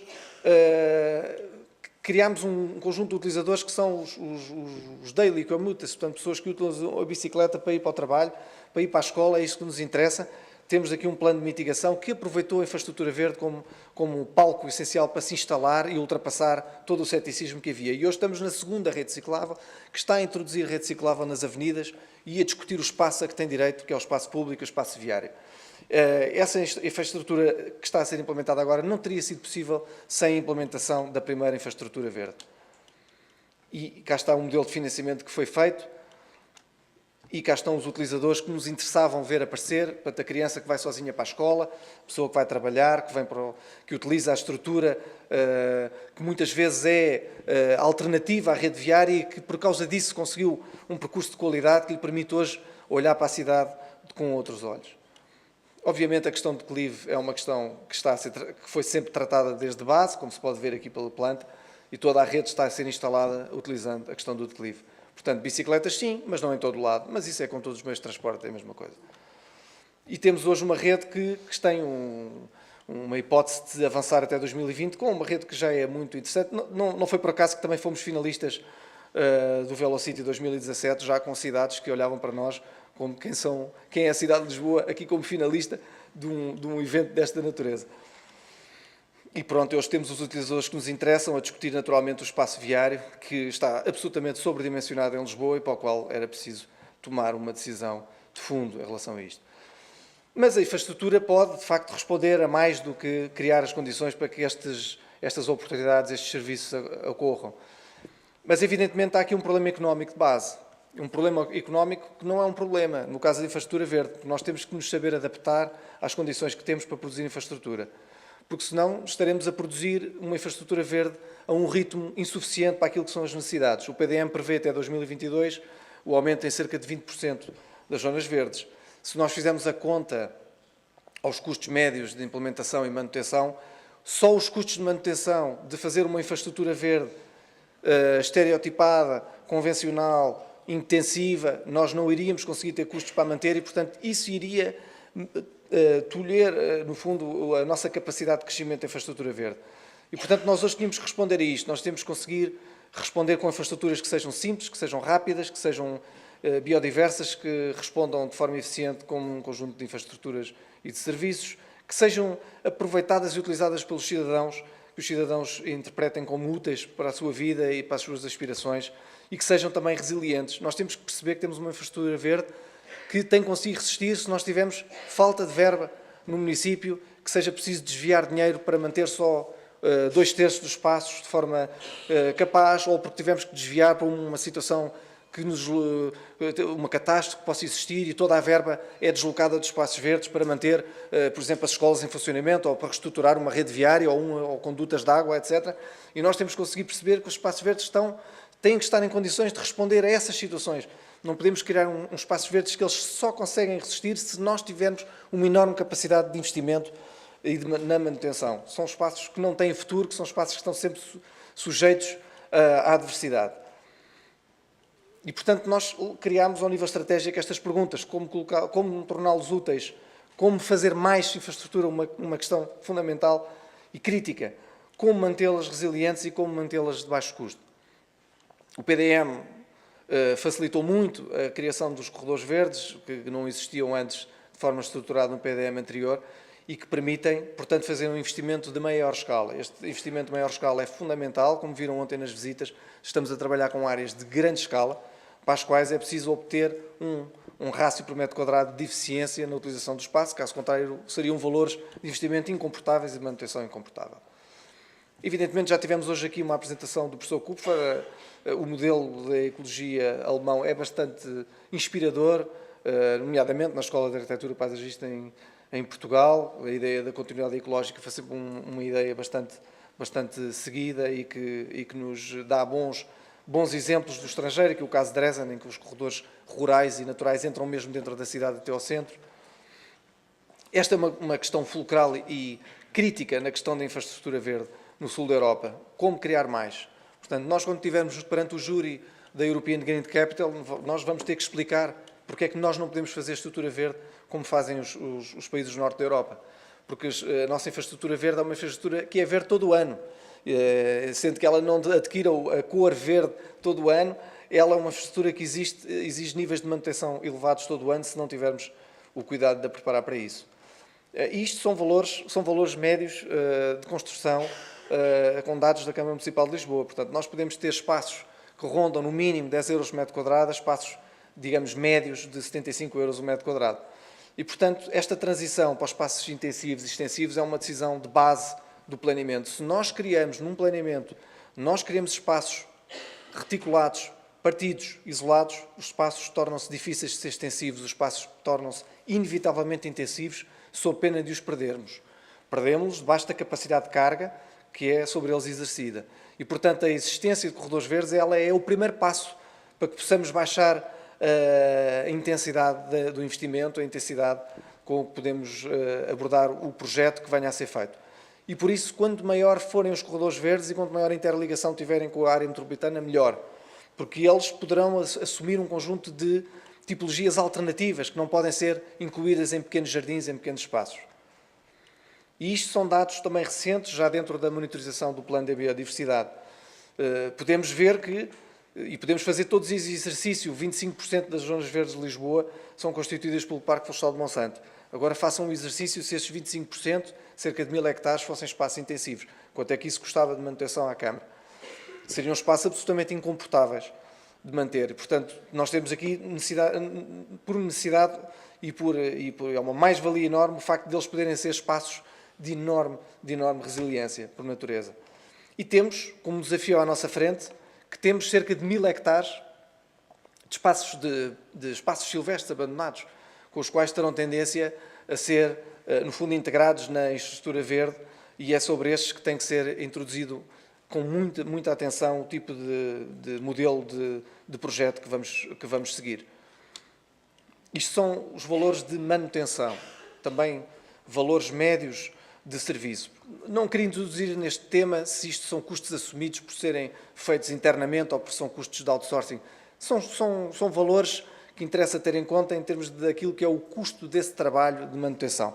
São valores absolutamente díspares entre espaços que são, portanto, selvagens, espaços mais naturalizados, em que nós podemos andar entre os 10 e os 20 cêntimos por metro quadrado por ano, ou espaços mais intensivos em que andamos entre os 10 e os 20 euros o metro quadrado por ano. E, portanto, basta fazer um pequeno exercício para os 1000 hectares que vos mostrei atrás, ou mesmo para os espaços, os espaços de prados que estão, de alguma forma, incluídos na estrutura verde da cidade, e ver quanto é que estes espaços podem custar se nós os formos estruturando da maneira errada. E, portanto, esta transição para os corredores verdes é uma transição económica. Estas duas setas que vêm aqui, que incluem a transição para Nature-Based Solutions ou para a questão de os tornarem corredores verdes, são espaços que permitem libertar as cargas, são espaços que permitem assumir soluções de maior sustentabilidade e são espaços que têm um retorno económico. Esse retorno económico permite desligar, como foi mostrado, por exemplo, no caso de Cascais, desligar do sistema de rega um conjunto de custos, quer da implementação, quer da manutenção, que são fundamentais para podermos tornar o espaço sustentável.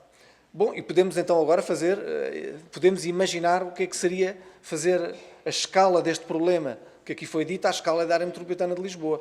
Portanto, os processos de ordenamento do território à escala da área metropolitana de Lisboa vão ter que absorver estes conceitos de que não é possível ter jardins, não é desejável ter jardins, que as pessoas não precisam de jardins, como nós estamos a imaginá-los em todos os momentos, precisarão desses espaços como espaços de proximidade, muito próximo, com um determinado uso, mas que a maioria dos espaços verdes pode ter e deve ter um uso multifuncional.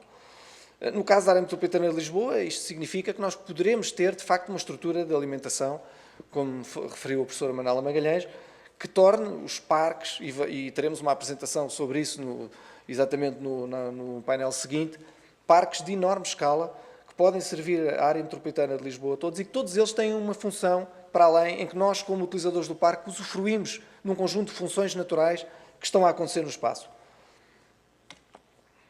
E agora imaginem escalar este problema para o sul da Europa e para o norte da África, etc. Portanto, só para falar na bacia do Mediterrâneo.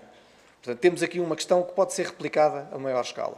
E, portanto, no fundo, de forma muito sintética, espaços de proximidade intensivos, espaços que não sejam de proximidade, possam ser transformados em corredores, devem caminhar para uma transição.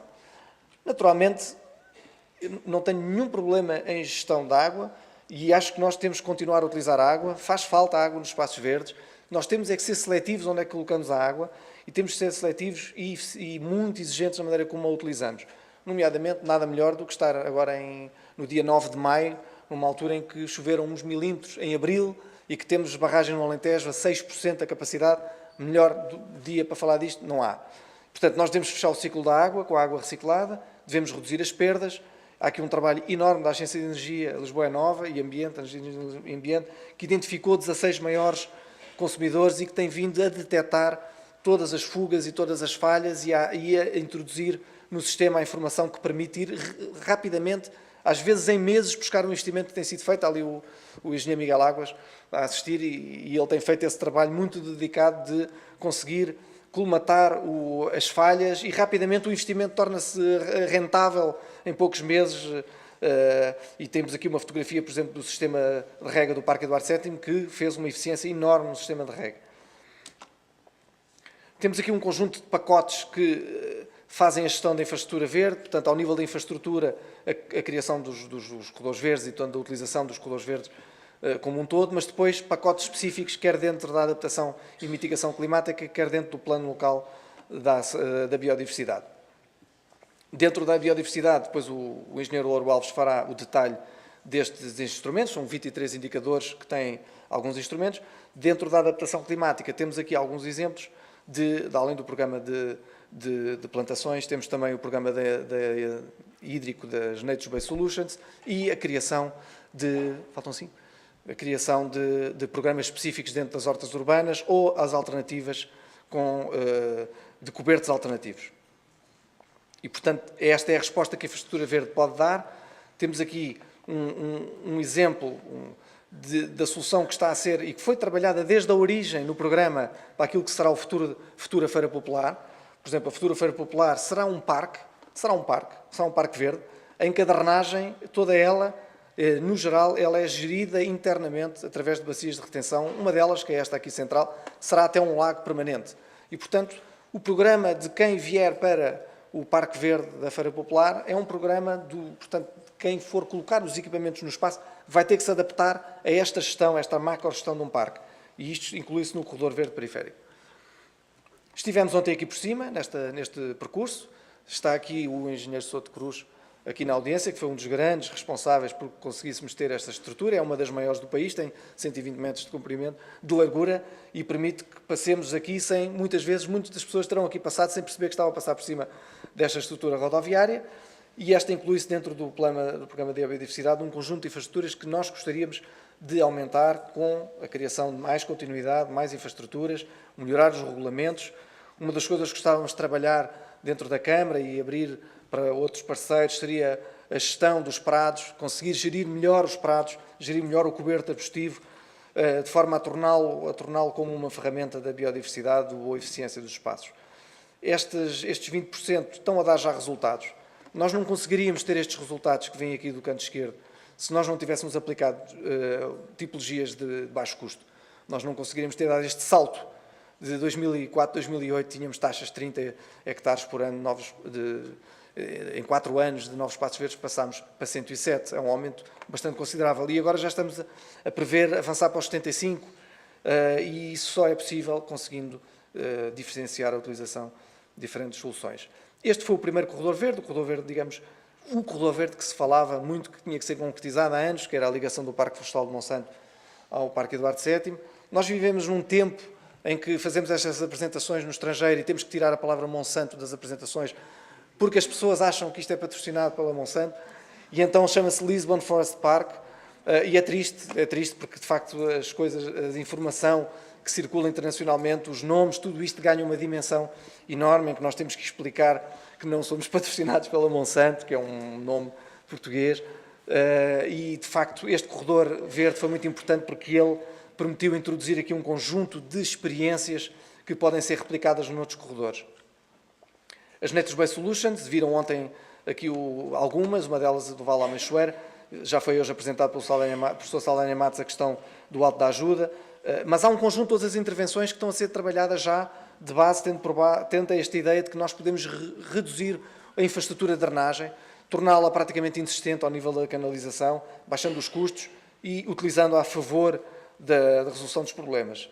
Temos aqui deste lado, podem ver a gestão da água no futuro Parque da Feira Popular, com a infiltração toda a ser resolvida in situ. Temos aqui a bacia, terminar. Temos aqui uma imagem daquilo que pode ser uma solução que nós queremos replicar mais, portanto, a existência de prados biodiversos, que têm uma importância enorme. Nós podemos fechar o ciclo da água aqui. Este prado está instalado há 5 anos, nunca foi regado. Naturalmente, as pessoas, quando chegam a agosto, não podem lamentar-se de estar castanho, porque se o fizerem, não compreendem o ciclo que está por trás. E aí estamos a trabalhar para informar as pessoas dentro do plano da biodiversidade, com informação, Podemos cortá-lo desta forma, mas podemos também fechar o ciclo e introduzir animais nas pastagens. Este é um processo complexo, tem que ser bem explicado às pessoas, mas tecnicamente é um possível e na gestão dos prados nós gostaríamos de ter isto. A questão das hortas, que não vai resolver o problema da alimentação, mas resolve-nos muitos problemas de inclusão social e colocação de pessoas nos espaços a baixo custo, e estas pessoas prestam serviço a nós como utilizadores do parque. Em vez de termos um canteiro de flores, temos um espaço que tem que estar bem mantido e nós fiscalizamos para que o seja, e temos sido uma referência porque os espaços hortícolas construídos na cidade, ao contrário de muitas cidades, eles constroem estrutura verde e são visitáveis, vejam, as pessoas conversam com os hortelãos, coisa que não se consegue muitas vezes lá fora, que são vedações intransponíveis e espaços vedados. 3 slides para terminar. Corredor verde dos vários corredores, corredor verde periférico, com N infraestruturas que estão a ser construídas e implementadas, Val da Meixoeira, visitaram ontem, o corredor verde oriental, muito importante, e que depois estamos a trabalhar com o Quarteto de Palpais para poder traduzir esta estrutura até ao rio, e depois a estrutura e onde poderemos introduzir esta questão dos animais de forma controlada no espaço, e depois o corredor verde de Alcântara, que é um processo complexo, mas é um processo que pode ser muito interessante e que vamos experimentar água reciclada em larga escala. Julgamos que temos aqui um exemplo com defeitos, com processos complexos, mas que pode ser replicado e que é esse o exemplo que tentaremos na European Green Capital mostrar. Obrigado. Obrigada, Duarte. Infelizmente o tempo corre. Vamos abrir já. Eu acho que há várias questões. Por favor. 2 ou 3 questões e depois vamos pausa café. Ora bem, penso que há ali... Não. Bom, se calhar podem ser colocadas no próximo painel. De qualquer maneira, aproveitar... muito bem. Aproveitar que este painel de excelência. Ora, boa tarde a todos. Relativamente à parte de Cascais, têm saído ali algumas notícias sobre ali a zona da... o meu nome é João Marques, e esqueci-me desse aspecto. Sobre Cascais, não sei se será um momento oportuno ou não, mas tem havido ali várias questões relacionadas com o estacionamento em espaço REN, e eu não tenho bem percebido o que é que se está ali a passar. E não sei se... porque acho que é importante discutir, porque hoje em dia também não podemos cair na ideia de criar pequenos espaços verdes sem resolver o estacionamento, ou... Não sei se me estou a fazer entender. O que é que será melhor, no fundo? É criar pequenos espaços ou ter ideias de corredores e tudo o que seja possível fazer seja de estacionamento? Que é isso que está a ser feito agora em Cascais. Obrigado. Muito obrigada. Mais uma questão. O engenheiro Miguel Águas, da Lisboa Nova. Luísa, também? Está bem. Vou dar aqui a palavra primeiro e tu rematas ao engenheiro Miguel Águas. Miguel Águas, da Lisboa Nova. Era só para fazer esta ligação na questão da ilha térmica com a questão da mitigação, como foram os 2 temas falados. A Lisboa Nova tem apoiado, dentro daqueles 3 eixos, por um lado, o fotovoltaico, na medida em que há parte do calor que é imediatamente convertido para eletricidade. Por outro lado, a mobilidade, que era a mobilidade elétrica, que reduz em 1/3, que era a mobilidade utilizando as bicicletas, em que reduz a 100%, não é? E, finalmente, a questão da eficiência energética. Portanto, estas 3 eixos são eixos que a Lisboa Nova tem estado a colaborar ativamente com a Câmara Municipal e que é um tema sempre muito complicado, este da ilha térmica, mas que qualitativamente os 3 eixos avançam na mesma direção. Obrigada, Miguel. Luísa. 2 questões muito rápidas. Uma é, o Duarte Mata falou dos custos e pode-se fazer contas sobre os ganhos, porque aí tem que se relacionar, se calhar, com outras entidades, com, sei lá, a entidade da saúde, etc. Portanto, como é que se pode fazer isso, os ganhos? E a outra questão é para todos e é sobre com que entidades é que se relacionam, quais são as entidades que colaboram e que são fundamentais para levar estes projetos todos para a frente? Quais são as entidades principais? Ou se é a Câmara sozinha, como é que envolvem as entidades e quais são os fundamentais para levar estes projetos para a frente? Muito bem. Encerramos aqui, se mais ninguém manifestar interesse em colocar nenhuma questão. Muito obrigada. Dava a palavra aqui ao arquiteto Paulo.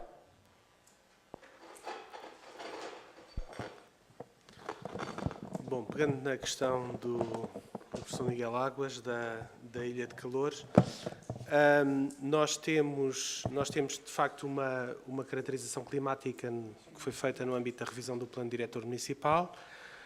Queríamos aprofundar os estudos na decorrência do Clima Adapt e, portanto, da estratégia de alterações climáticas. Queríamos aprofundar e queríamos evoluir no sentido de fechar mais a grelha de caracterização da Ilha de Calor na cidade e depois evoluir para uma modelação e, portanto, permitir-nos ensaiar soluções alternativas, percebendo que esta solução vai ter um efeito maior ou menor relativamente à mitigação da Ilha de Calor e procurando o conforto térmico. Queria chamar a atenção de que o problema da Ilha de Calor é um problema essencialmente de coesão social. São os mais velhos e os mais pobres que não têm dinheiro para arrefecer a casa e para aquecer no inverno. É por isso que muitas vezes as políticas de eficiência energética em Portugal não têm grande efeito.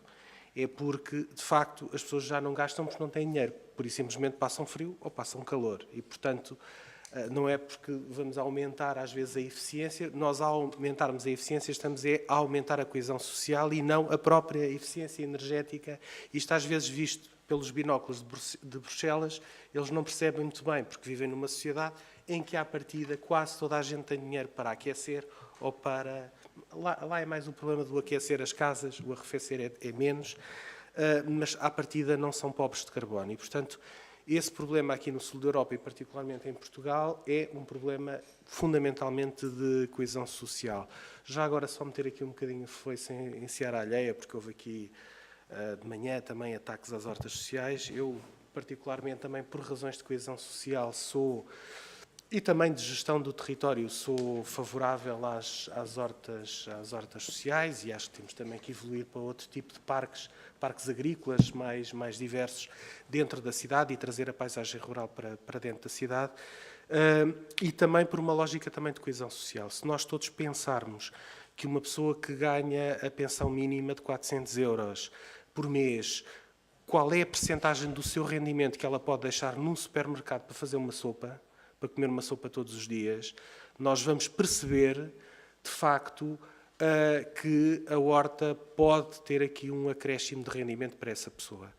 E, portanto, para além de ocupação dos tempos livres, etc., e outras que aqui se colocam. Muito obrigada. O Sr. Vereador Rui Lobo, por favor. Só para a nota que a Luísa coloca, com que entidades é que nós nos relacionamos enquanto autarquia. No caso do Barreiro é complexo por várias dinâmicas. A primeira é que nós temos muitos territórios do Estado e depois o Estado não é só Estado centralizador, é Estado de empresas do Estado, ou a atual Infraestruturas de Portugal, que tem áreas imensas no nosso concelho e na relação com o Rio, muitas vezes temos de falar com eles, ou com a APL, e com a Baía do Tejo, que é hoje quem gera o antigo território da CUF Quimigal, não é? E depois, toda a nossa frente de rio, e que na prática baliza um pouco o concelho, ou muito o concelho no que diz respeito à relação que temos com o rio do lado do Seixal, portanto, a zona do rio Coina, propriedades privadas imensas. E, portanto, tipicamente o trabalho de trás no tal PDM 94 era muito agarrar o libertar de áreas para espaços verdes por via daquilo que é o 555 e, portanto, associado ao urbanismo puro e duro, faz X metros quadrados de construção, liberta Z da área para espaços verdes. Hoje em dia a articulação tem de ser ir um bocadinho mais longe, em sede do próprio PDM, com algumas restrições que temos de colocar. Mas, em suma, Estado e entidades da Administração Central, ou melhor, entidades desconcentradas da Administração Central, depois temos a Mata da Machada, que é a ICNF, e, portanto, que na prática nos concessiona aquela parte toda.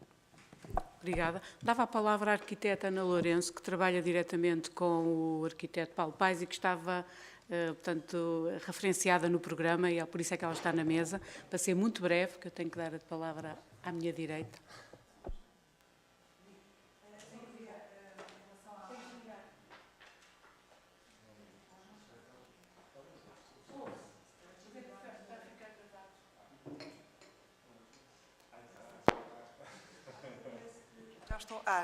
Já está a funcionar.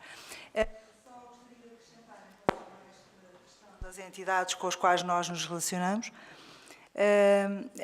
E complementarmente ao que também disse o Sr. Vereador do Barreiro, há realmente vários níveis de entidades com os quais é fundamental nós reforçarmos laços de trabalho constante. Portanto, temos, por um lado, toda a área metropolitana de Lisboa que nos envolve e que é fundamental nós termos políticas de continuidade em relação aos aspectos comuns, não é? E a questão da paisagem não se compadece com limites administrativos e nós temos uma frente ribeirinha vasta, temos a problemática dos corredores também não se esgota ao nível do Concelho de Lisboa e, portanto, há todo um trabalho a fazer para concretizar o modelo do PROT, que é muito esquemático, muito conceptual e muito esquemático, portanto, para tornar isso uma realidade da qual nós possamos colher benefícios em termos de serviços de ecossistemas, portanto, há todo um trabalho de interação a fazer.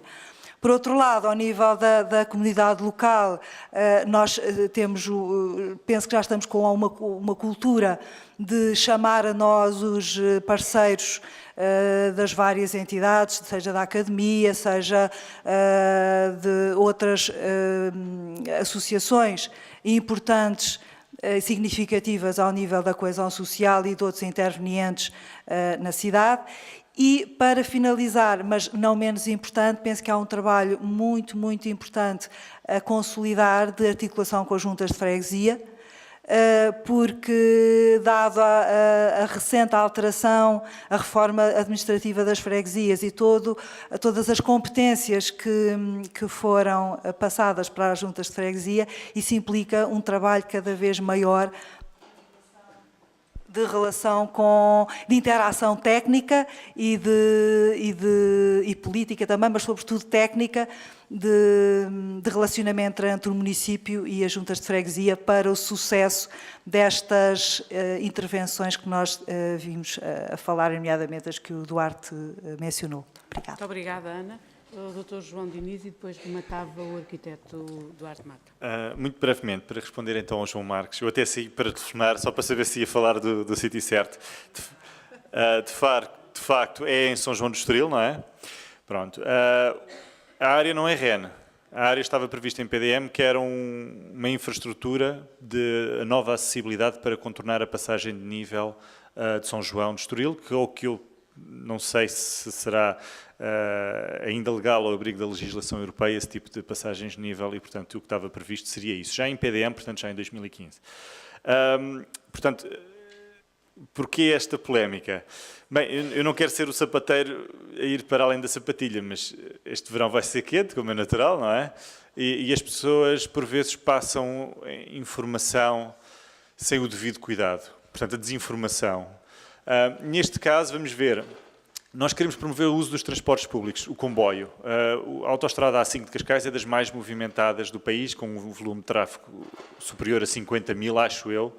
E se temos que promover a intermodalidade entre transportes, temos que criar condições para tal. Eu não vou utilizar o comboio se demorar 1 hora a chegar lá de autocarro ou se chegar de automóvel e ter que pagar 60 euros por mês de estacionamento. Portanto, temos que criar condições para as pessoas utilizarem os transportes públicos e é o que está a acontecer.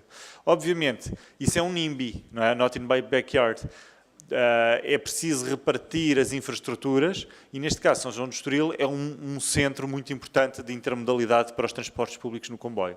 Esse espaço já é provido, eu estava a achar estranho, por isso é que tive que confirmar, já é provido de um espaço verde e, inclusive, vai ter outro espaço verde, que acho que é o dobro da área de estacionamento, que já estava previsto também em PDM, e que é uma área urbana onde foram suprimidos não sei quantos fogos previstos num PDM anterior.